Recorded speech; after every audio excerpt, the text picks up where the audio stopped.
Oke, Assalamualaikum warahmatullahi wabarakatuh. Eh, Berjumpa kembali, saya Fahrim Irfan Rahman, dosen mata kuliah riset operasional untuk semester 4, Fakultas Teknik Prodi Informatika. Jadi, saya minta maaf sebelumnya karena saya lanjutkan mata kuliah ini melalui online Zoom. Soalnya bukan online sebenarnya sih, video recording.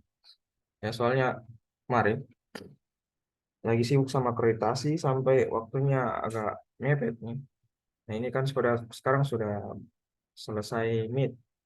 Masalahnya saya punya mata kuliah agak banyak, jadi karena mata kuliahnya banyak, jadi saya harus akali dulu.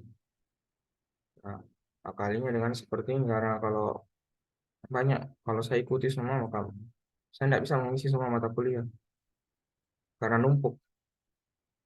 Ada yang bertabrakan beberapa, sementara ada yang saya belum masuk sama sekali, termasuk mata kuliah kecerdasan buatan semester 4. Makanya saya akali dengan masuk seperti ini, dengan kuliahnya seperti ini, ya, lewat video. Dan mudah-mudahan setelah ini, mudah-mudahan melalui video ini kita bisa maksimal dalam perkuliahan. Jadi nanti videonya ini saya kirim per malam. Tiap malam saya akan kirim video. Untuk video kali ini saya akan kirim dua langsung video. Yang pertama metode eh, riset operasional, tapi dengan mata kuliah yang sama, riset operasional.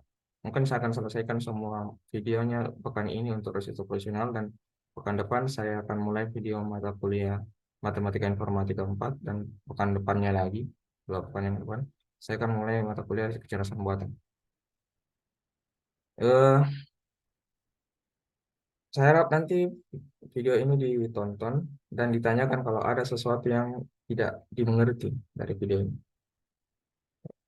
Saya rekam juga malam-malam, soalnya baru malam-malam baru bisa tenang. Jadi ini kita masuk langsung ke bab 7. Saya langkahi bab minimum apa apa Z-min untuk linear programming, soalnya eh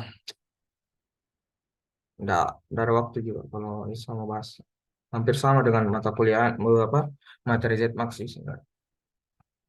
Oke, jadi kita mulai saja ke ini modul transportasi. Sekarang bab 7 modul transportasi. Eh, Kuncinya sini bagaimana metode untuk optimalisasi biaya distribusi dengan menggunakan transportasi dalam suatu perusahaan. Jadi gini, misalnya ada perusahaan, dia ingin distribusikan barangnya, produknya dari satu pabrik ke gudang atau distribusikan ke tokonya. Nah, itu kan biasanya ada biaya untuk distribusinya, biaya transportasinya. Nah, eh, kalau kita cuman gunakan acak tanpa menggunakan algoritma tertentu, maka operasionalnya bisa besar, membengkak.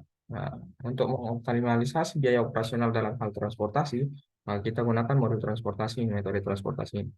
Nah, penyelesaiannya ada dua, metode awal dan metode optimal. Metode awal ini, penyelesaian awal ini, metode penyelesaian yang sifat penyelesaiannya itu cuma sementara. Nanti penyelesaiannya bisa optimal kalau digunakan metode penyelesaian optimal. Nah, metode penyelesaian awal itu terbagi tiga, ada MLCR atau Northwest Corner Rule, ada least cost, dan ada Vogel approximation method atau FAM. Nah, metode penyelesaian akhir ada dua, metode penyelesaian stepping stone dengan MODI, metode distribusi. Nah, kita bisa gunakan Northwest Corner Rule sebagai penyelesaian awal, dan kita bisa menggunakan salah satunya ini, metode stepping stone atau MODI untuk penyelesaian optimal. Begitu pula juga kalau nanti list cost, kita bisa gunakan list cost salah satunya ini, dan kita bisa menggunakan salah satu dari ini. Begitu juga farm. Eh, nah, misalnya ya nanti ada beberapa istilah yang kita akan kenal di sini. Yang pertama itu eh, setiap melakukan pengangkutan pasti ada biaya yang dikeluarkan, dan biayanya pun berbeda berdasarkan wilayah asal dan tujuan. Misalnya dari Bone ke Sopeng kan beda dari Bone ke Makassar, ya, atau Bone ke Pare dengan Bone ke Maros kan beda, ya transportasinya pasti. Jadi Nah, pasti ada asal, ada tujuan. Nah, karena ini yang mau diangkut ini produk dalam jumlah tertentu, maka pasti ada permintaan, ada yang meminta, angkut dulu. Begini, saya minta barang sebegini, bisa angkut.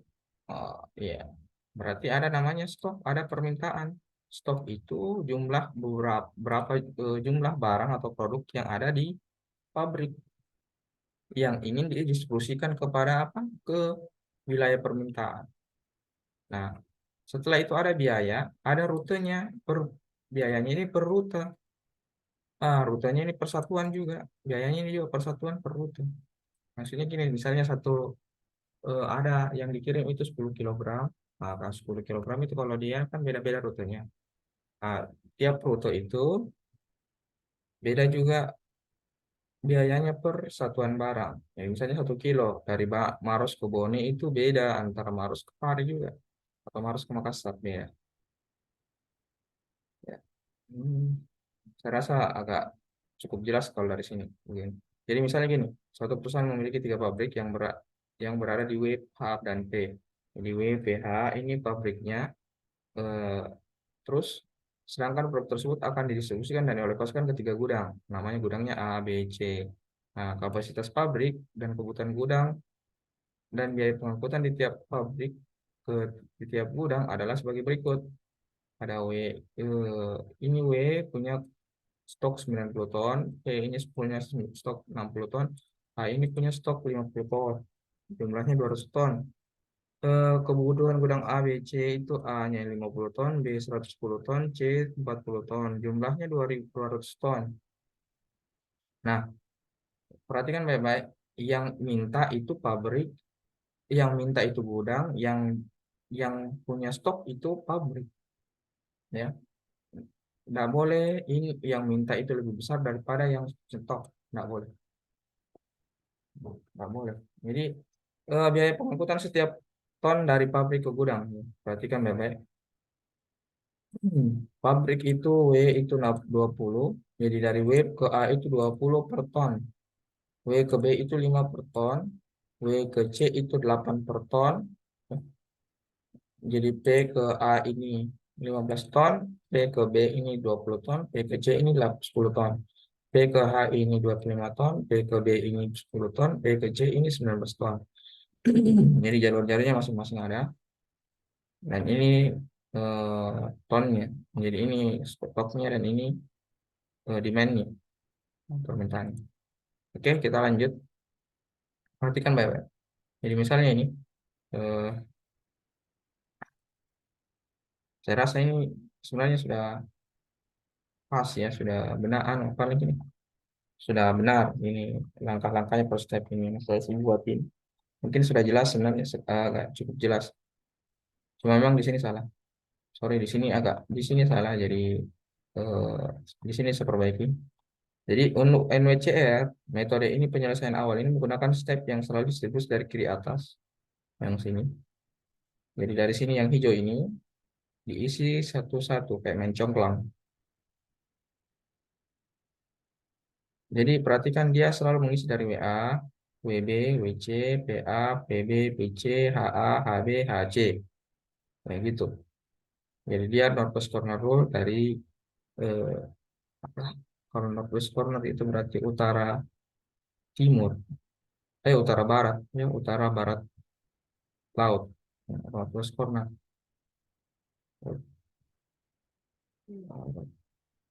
Barat barat laut, utara barat laut, barat laut, barat barat laut, utara barat laut, utara ya. Jadi utara barat laut, northwest corner. Ya. Eh, ini arah mata angin. Jadi kalau ini ya intinya sih kiri atas lah. Dia mulai dari WA, WB, WC, PA, PB, PC. Jadi ini WA, W. Lihat ini kotanya, ini kota asalnya, ini kota tujuannya. A, B, C. Kota asalnya W, stoknya 90, besar sedikit. Supaya jelas. Stoknya 90, B itu stoknya 60, H ini stoknya 50, A ini stoknya 50, permintaannya 50, B permintaannya 110, C permintaannya 40. W ke A Ini sudah kita buat tadi apanya? Cost-nya 20, 50, 5, 8, 15, 20, 10, 25, 10, 19. Jadi ini yang merah ini cost-nya. Yang hijau ini yang kita mau isi. Misalnya W ke A itu berapa kira-kira kalau tak mau isi?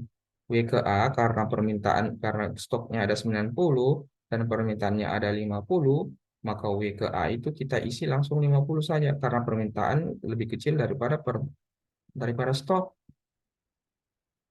Nah, kita kirim ke sini. Oke, perhatikan baik-baik. Langsung saja kita kirim W ke A 90, kita kirim ke sini jadi 50. Sini karena sudah memenuhi, maka kita lanjut ke sini. Yang tadi stoknya 90 karena sudah mendistribusikan barang ke gudang A, maka 90 kurang 50 jadi 40. Jadi ini sekarang jadi 40 karena dia kurang kirim tadi 50 ke sini. Sekarang perhatikan stok pabrik W karena gudang permintaan A sudah terpenuhi, maka semua jalur ke gudang A ditutup. Ditutup semua jalur dari pabrik lain ke gudang A ditutup. Jadi karena A ini sudah memenuhi 50, terpenuhi 50, maka dia sudah penuh, nggak perlu lagi dikirim-kirim ke sini karena sudah penuh. Maka P ke A ini ditutup, jalur H ke A juga ditutup. Jadi semua jalur ke A kita tutup saja, nggak usah pedulikan. Nah, makanya saya silang di sini pelan-pelan. Jadi tanda silang itu adalah tanda untuk menutup jalur. Sekarang pabrik gue sudah punya stok, sudah tidak punya stok. Eh, Jadi karena pabrik W ini 40, sekarang kita karena tadi rule-nya tadi NWCR itu dari WA, WB sekarang, maka WB yang mau diisi, yang hijau kotak hijau di WB ini mau diisi. Nah, stoknya ini 40, yang minta 110, maka langsung saya dikasih. Kenapa? Karena permintaan lebih kecil, permintaan lebih besar daripada persediaan. Maka langsung dikasih saja 40 di sini. Nah, di sini 40.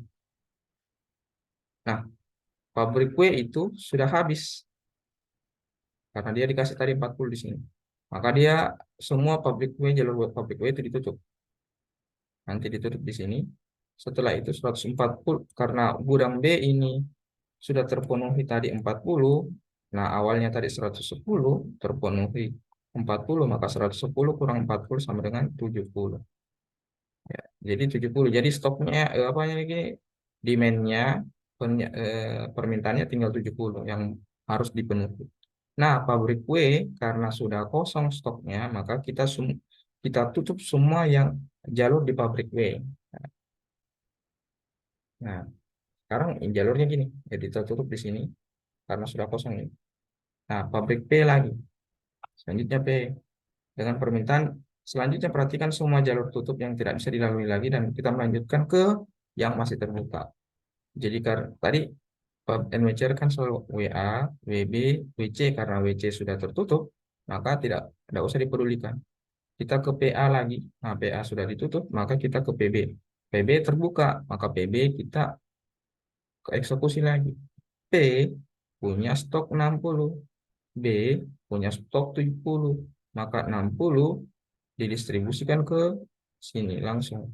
Nah, karena masih besar permintaannya. Jadi, karena stok P lebih kecil daripada permintaan B, maka distribusikan stok P ke gudang B. Jadi ini langsung 60. Nah, P ini habis. Karena dia habis, maka seluruh jalur P ditutup. Jadi kita tutup, yang ini kita tutup. Sekarang ini tinggal 50. Nah, 50 karena permintaannya ini tinggal 10 dan ini 40 tinggal distribusikan saya. Ini 10 ke sini, ini 40 ke sini. Jadinya nanti rumusnya gini, 50 kali 20, ya, 40 kali 5, ini kan tidak dieksekusi. Kenapa? Karena kosong. Jadi kalau 0 kali 8. Nah, yang kita eksekusi ini yang hijau, yang ada hijau ini. 60 kali 20. Nah, ini 10. 10 itu kan sebenarnya di sini ada. Ada nanti 10 di sini kita kirim karena di sini mintanya 10 jadi 10 kali 10. Nah, 40 kali 90, 19. Maka hasilnya dari NOCR ini adalah 3.620. Oke, saya harap sampai di sini mengerti. Silakan kalau dinonton videonya, kalau ada yang tidak mengerti, silakan bertanya. Untuk penyelesaian awal NCR sampai di sini saja dulu. Assalamualaikum warahmatullahi wabarakatuh.